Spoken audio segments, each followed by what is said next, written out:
As a musician, one of the most important things you have to do is get a lawyer.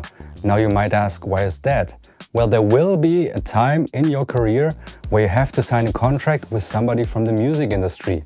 And believe me or not, as an educated person like you are and I am, it's totally impossible to understand contracts. That's the reason why there are lawyers, right? For example, if it says exclusively in a contract, it usually doesn't mean that the contract is made exclusively for you.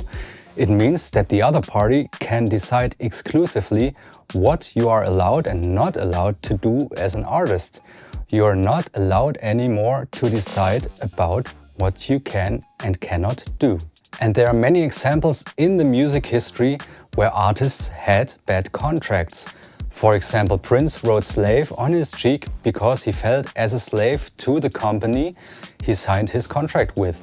And also the Beatles had problems with their contracts, and Taylor Swift re-recorded a lot of her albums because she didn't own the rights to her original recordings. All of these examples have one thing in common.